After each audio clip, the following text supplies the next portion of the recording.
You're listening to the Hey Sis podcast. This is a space for millennial women to breathe and then go out into the world and lead. Now, here's your host, Dr. D. Evans. Hey, everybody. You're listening to the Hey Sis podcast today, and we are going to be discussing anxiety, the deception that's linked to anxiety. And first of all, we know Satan is so good at deception. Deception is the process that the accuser uses that will cause you to disagree with the promises of God, or will cause you to somehow reframe your reality in a way that would make God look like he's a liar, and then obsess over the lie. Let that sink in for a minute.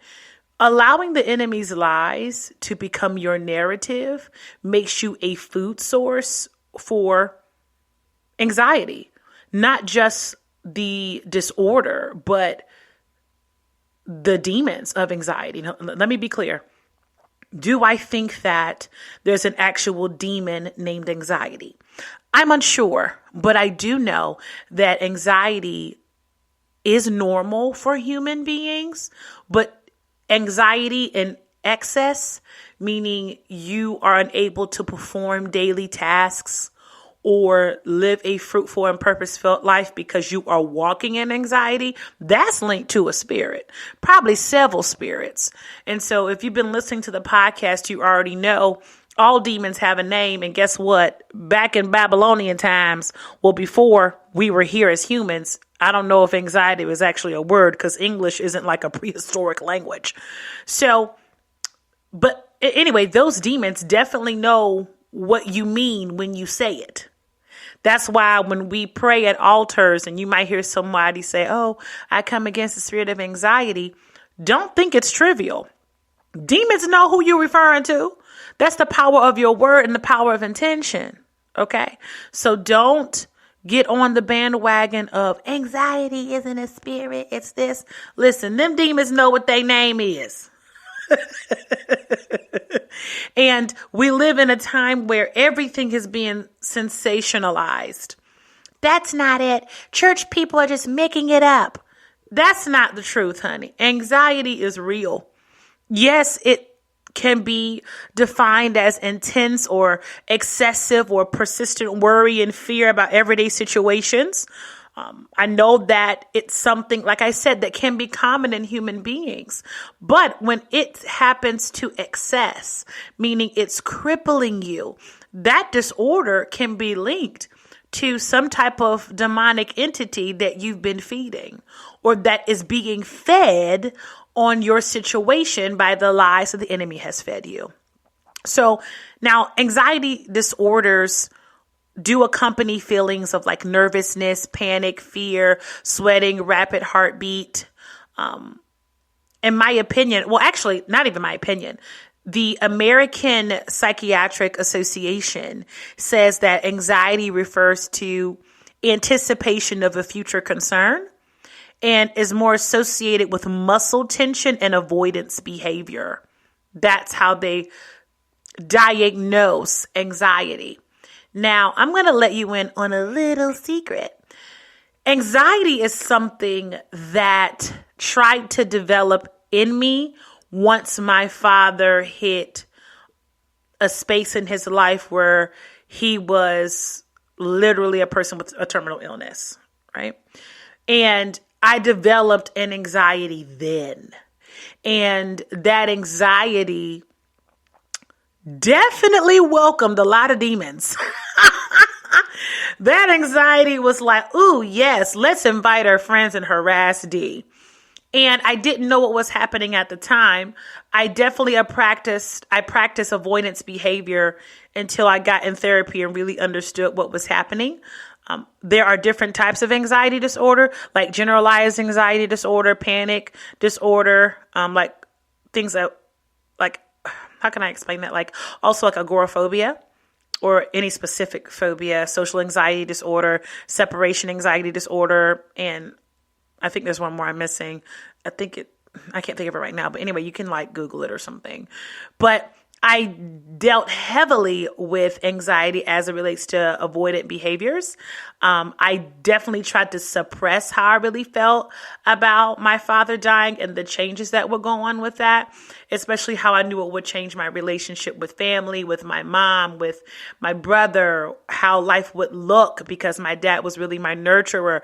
That brought about a fear and a panic that was too overwhelming for me to face head on initially. That also led me to become, I don't want to say this, but I am because it's my podcast. It led me into a very tumultuous relationship that involved narcissism. And I wasn't the narcissist. I was definitely the empath, and a willing empath until I realized what was happening. And it was a direct result of the anxiety that I had suppressed because of shame, because of guilt. And I don't want to say it's the Black community. We shame going to therapy. It was really the way I was raised. Maternally on my mother's line and my father's line. Oh, Jesus. On both lines, none of them talk about their feelings. None of them. I never saw expression of feelings or even wrongdoing from either sides of my family. My maternal line are the gaslighting kings and queens. I mean, they need an award for the way they gaslight just effortlessly. My paternal line, they are just quiet. They just suppress. They get passive aggressive, but they are very suppressive with their feelings and very secretive.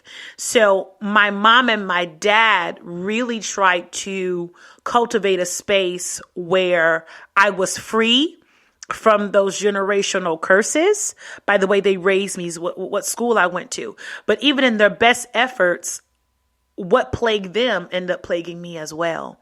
So I was really raised in an environment that I didn't really talk about my feelings. And if I did, it was always in the context of what would Jesus do? And don't get me wrong, I'm here for what would Jesus do at all times. But now, at this point in my life, I understand why. But as a child growing up, I don't think that I understood that well. I just picked up on context clues, So I definitely went through a lot of inner healing and deliverance in my early 20s that I didn't know I needed. I didn't know I needed deliverance until I sat with the deliverance minister that pointed out the things I did not know how to share because it was that suppressed. So I'm telling you that because there are many of us women, especially millennial women, that have suppressed, whether it be hidden anger, whether it be rejection, whether it be social anxiety, because we've been raised in this hyper technological advancement environment. We've lived through some changes, y'all. I don't know if you realize that. We've lived through some major changes.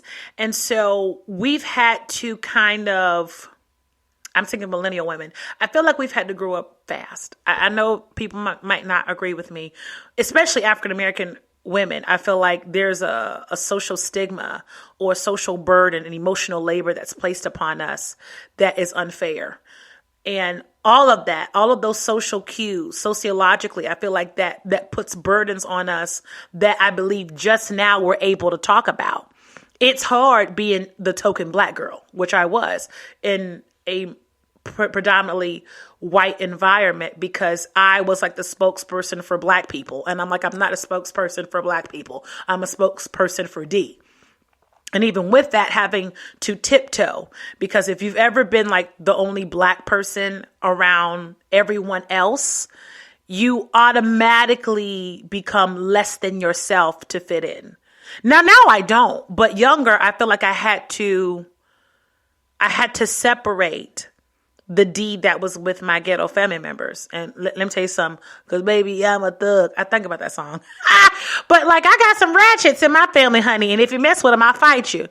And I had to do a separation between the two because there was no space for all of that to come into conversations with people who didn't share my background. So here that is another level of anxiety, another level where I have to kind of shut down who I am. And then I'm in Asheville, North Carolina, which is which city? You talk about Game of Thrones, okay? So there's a lot of spiritual activity. There's a lot of people that don't believe what I believe. And even at a young age, I felt like I was close to God. So that kind of isolated me with doing illicit sexual acts with boys in stairwells, which was kind of the talk of the town. That's how you got popular. I didn't do that, right? So then had to suppress who I was. I want to be cool, I want to hang with the cool kids, but that was part of feeling rejected for a good reason. Lord knows, I don't want y'all seeing my mega knees out here on video, but it's part of the rejection that played into how the enemy was waiting for the opportune time to unleash his foot soldiers when my dad got sick. So I'm speaking to you from a place of, I know what it's like to be overwhelmed with anxiety, and anxiety that's normal. I am not demonizing myself. I understand that realizing your father has a terminal illness is going to bring up some feelings. If you have a parent that is diagnosed with terminal illness, if your dog get diagnosed with terminal illness, you're going to feel away. You're going to cry. It's going to change you. I am not demonizing that. What I am saying is that I did not accept fully my feelings concerning it. And in so doing, I gave an invitation for the accuser to come in with his friends and magnify the situation. And it led me to a toxic relationship. And then, of course, I want to blame everything on a toxic relationship. But then I realized it wasn't the toxic relationship. It was the toxic relationships around me. It wasn't until I got delivered. Like delivered. Why we always say two words back to back like it's supposed to emphasize it, but I'm doing it. I got delivered. Until I got free, I didn't realize how many controllers and manipulators I had around me that fed into the narrative that anxiety wanted to tell me. And once I combated the narrative, once I started changing the narrative, which is why my businesses are all surrounded by changing the narrative. Once I started changing the narrative, the accuser couldn't do anything. I disarmed him. I disabled him. And I refused to rehearse the outcome that the enemy had pictured for me by trusting God. That is easier said than done, but my anxiety almost led me to a place where I didn't trust God. And I think that's the point of anxiety. I started doubting God. I started doubting his ability to love me. Because people, to keep me controlled, people would try to tell me things like, I love you. I know what's best, but something's wrong with you, D. It's your personality. It's too loud. You're too smart. You're a know-it-all. All of these accusations. And for a moment, I believed them. But thank God for the Holy Ghost, because I will always get this prick, this subtle prick inside of me. And really, I'm talking about the spirit of discernment. I felt like, D, that's a lie. D, why are you believing what they're saying? I'm believing what they're saying is because I rather believe the accuser at that time than face the reality that, D, you are going to be without an earthly father. D, you are bothered by this. D, you've got to come to grips with generational curses that you're going to have to smack in their face once he passes, because the floodgates are going to be unleashed. And with that anxiety, it was difficult. I mean, I definitely did some dry heave crying. Dry heave. And then when I got through, I got up off the floor and I gave God the praise and I went on about my day. So I knew when God pricked my heart and said, D, we need to have a conversation. And so we had a conversation, a series of conversations that didn't have an end. Like there wasn't like a clear resolve. It was more so I expressed how I felt about God, about the situation. And some of my words were not sweet, but it's how I felt. And the more I talked about it, it's like the angrier I got with God, with my situation. I sat in it and then I surrendered. And in that surrender, that's when the Lord showed me him, who he is to me, how he's the God in the middle, how he is a rescuer, how he is a deliverer, how he did not leave me, and how he is always going to be a father to me. And so in that, I begin to kind of find my space. And I started being honest with God. This is not the life I want. Being emotionally abused is not fun. It's not. And then I'm in multiple emotionally abusive friendships / relationships. God, I can't live like this. And the Lord says, well, change the narrative, D. And so I did. And it took me years to completely change the narrative. I had to cut some people out of my life, y'all, that I loved. And you know, domestic abuse, we see it so easily, I feel like. You go, lady, why are you letting this man beat your brains out? He's harming you. And we demonize the woman for going back to him again and again and getting their brains beat out. But dealing with anxiety, I can really tell you, I know what it's like to love the people that abuse you. I know what it's like to love the people that disrespect your boundaries. And it hurts to remove them from your life because you want community, you want to belong. But I don't want to belong that bad that you think the ticket to belonging equates to you hurting me or trying to demean me. So that was my journey. And I want to mention that in Ezekiel chapter 20, verses 13 through 14, this description of Satan as like the most beautiful angel with 9 stones woven into his garments, and the 3 stones from the breastplate of the priest in Exodus 28 are missing. One of those stones belonged to the tribe of Manasseh, whose name means forgetting the past. And I believe that equates to the accuser desiring that missing stone so that he can manipulate your future via your past. Leaning on your past is fuel for anxiety. Leaning on the words of the accuser is fuel for anxiety. Listening to what the manipulators say about you, what the controllers say about you, it leads to anxiety. It took me years to drown out the voice of the naysayer and to hear what God said. Y'all, I have literally in the past, I think 2 years, I've had to stand and assert, I don't care what you think about me. I know what he says. And it has separated me. And it was a necessary separation. I thank God. But what I've learned is that the enemy is relentless with trying to put things on you that do not belong. And I am willing to sacrifice any friendship that partners with the accuser. Now, this is very different from those of you who have pride in your heart or that you really have a relational flaw that needs to be sought out. That's why I always recommend therapy, because a therapist really allow you to see yourself through many different lenses. It's healing. Please, therapy in Jesus works. But you know the difference between living your truth and people berating you because you're not the version of yourself that they like.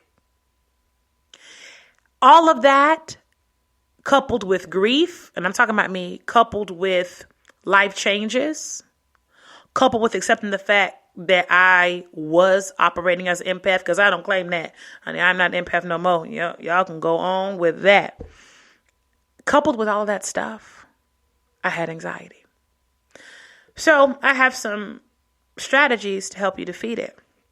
Now, let me say this. The last anxiety attack I had an anxiety attack in the store one time.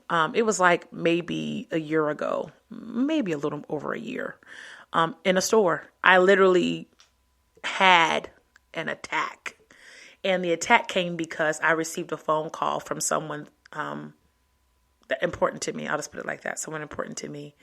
And that call came in a moment where I was already in uncertainty about life, about my finances, and I'll say life and finances. And woo, that phone call was just, I'm trying to be nice because I know I don't want to be putting people on blast. The phone call was accusatory. The phone call was about blaming me for something that I didn't do. And within the first 30 seconds of the call, it was very easy for me to say, no, I didn't do that. Go back and read what evidence you think you have. The person read the evidence and was like, oh. And my response was, oh, that's all? You called me on a 10, accusing me of doing this horrible thing. And all you say is, oh. And in that moment, I felt my chest get hot. I was like, oh my God, I'm having a panic attack. I just knew it. And I had to sit in the middle of this floor. I mean, y'all, I'm in a store. I sat in the middle of the floor and a lady came to me. She said, are you okay?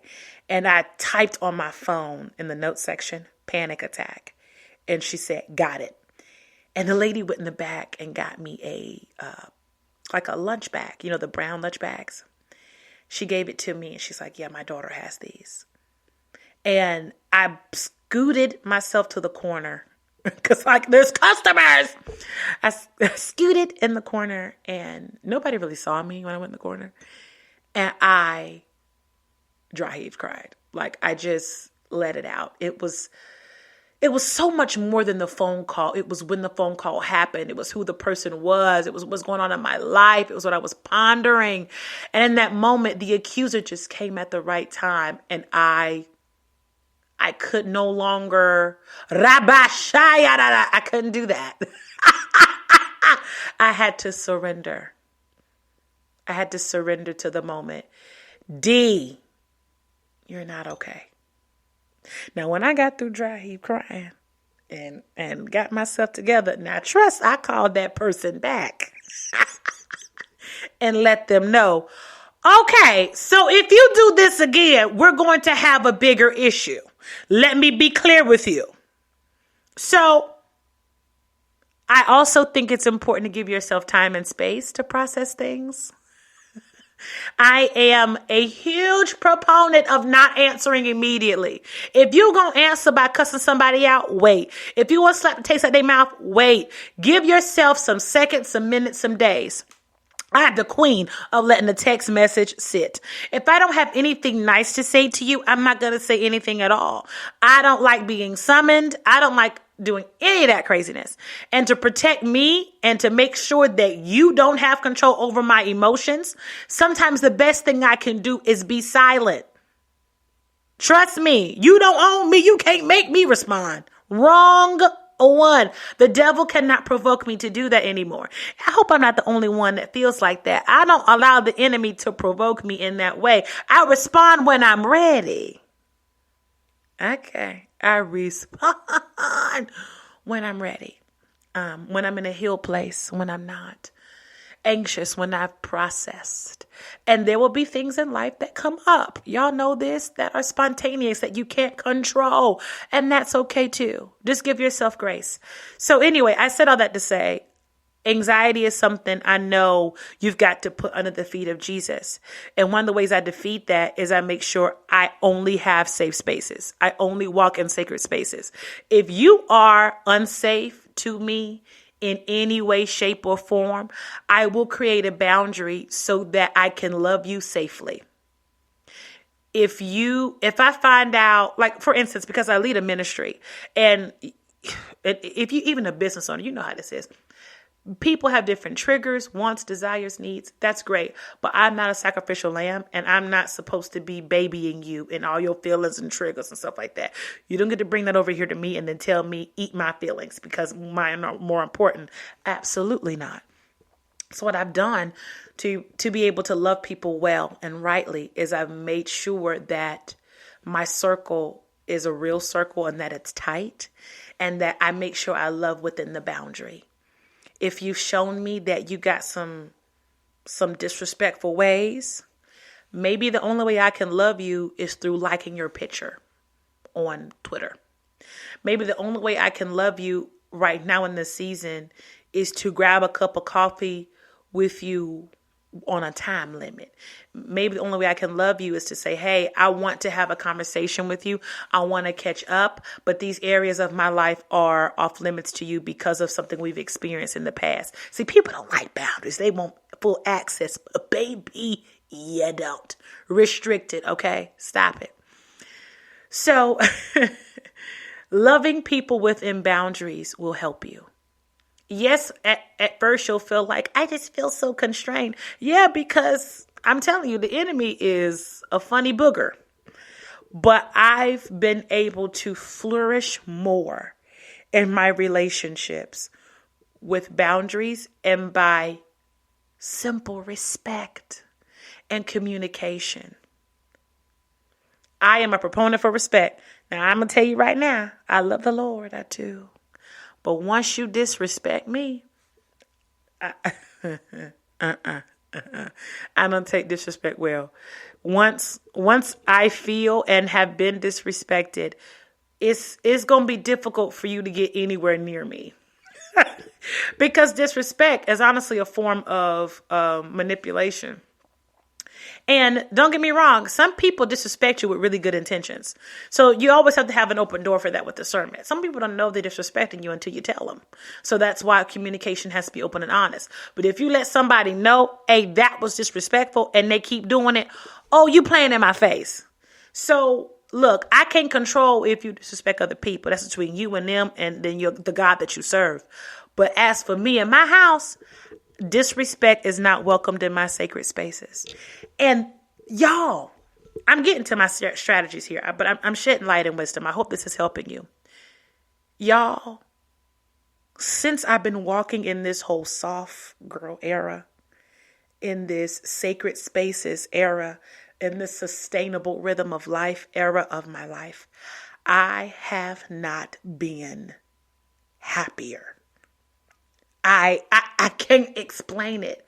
Like, I feel like, D, why didn't you do this before? What was so hard about this, D? So there's freedom in boundaries. There's freedom in communicating. There's freedom in saying no. My anxiety came from, how are people going to perceive me? Let me not say people, because I could care less about people sometimes. I don't care about the opinions. I'm a bold one. I'm nuck if you buck. People that I love, because I was always taught to make sure that your good is not evil spoken of. But in my predicament, and this may be you as well, when you're gifted, when you're anointed, people tend to want your gifts and not you. And people want to separate the gifts from you. You can't say I'm anointed, but you don't like me. No, baby, the gift is not separated from me. The Lord gave me these gifts. DeAndre Shanice Evans, he gave them to me. You can't pull on the gift and hate me. That's not how that go. It's not sold separately. You don't get a shipping and handling fee for just issuing my gift. That's not how that works. The gift comes attached to me. You have to love me. Now, you don't need to love me to get the gift. You love me, and the gift is a byproduct of a relationship. And when I say gift, I mean spiritual gifts. And I used to allow the enemy to come in with anxiety and say, and bullying as well. That's part of the deception that comes with some of this manipulation, is that, D, we don't like you, but we love your gift. No, baby, if you don't like me, you need to take that with the Lord, but you don't get to pit me when it's convenient, when you want a prayer call, when you want somebody to deliver you. That's not how that works. And once I realized that and I laid it down before the Lord, I have really lived a life that is more abundant. And because of that, I've been able to assist other women with leading a life that is more abundant. I think one day I'll talk about privacy and not sharing and the difference between healthy sharing and oversharing, because these attention seekers, ooh, Lord, I'd be like, child, do you know you look crazy? Nevertheless, we're going to the 6 strategies to defeat anxiety. To identify, the first strategy to defeat anxiety, is to identify the area of weakness that the enemy is exploiting. It could be a past sin. It could be idolatry. It could be an ex. It could be a word you said. It could be a text message. It could be something that it could be gossip, right? So the thing you obsess over becomes an idol. And it's challenging to realize that in many cases, you may have made fear or public opinion a hero, but God has a pathway out of this thinking. Isaiah 43:18-19. Do not remember the former things, nor consider the things of old. Behold, I will do a new thing. Now and it shall spring forth. Shall you not know it? I will even make a road in the wilderness and rivers in the desert. All right. Second strategy is to cancel any words of agreement, giving any demons authority over your future. So using phrases like, I am afraid, or that kills me, I am so stupid. Any statement beginning with the name of God, the I am, and connected it to a demon gives greater authority to these devils. I am killing it. All right, let's cut it out. Make sure that your words that you speak towards yourself are life-giving, or shut up. It's as simple as that. Monitor your words. See the way, ask God to open up your mind to be able to hear the way you speak to yourself. Now, what I'm unlearning is when I'm explaining and teaching about different things that I've struggled with for the purpose of edifying the church or edifying a person, I have to make sure I don't give ownership to something that's a demon, like my anxiety. See, that statement indicates ownership over a demon. And in context, the mind might not be as possessive. Everything's in context. But I'm learning how to make sure that I don't claim ownership over demons, like my anxiety, my fear. I'm learning to rephrase that so that all glory always goes to God, and I don't underhandedly give exaltation to the enemy. And even words like I can't do that. Words like I can't are an automatic surrender to the limitation of the enemy. And because I love Ebonics, the I can't, there's ways around it, y'all. I'm just saying, being more cognizant of what you're saying and what you're releasing over yourself. I'm learning as well. I'm learning how to stop saying, I can't do that. Say things like, I choose not to do this at this time. Or don't say anything. I'm the queen of not saying nothing because I don't owe anybody my words. The only person that is owed my time and my attention is the Lord. Everyone else comes secondary. And once you place your focus, listen, y'all, I can't preach this enough. Your focus has to be on the one that saved your soul.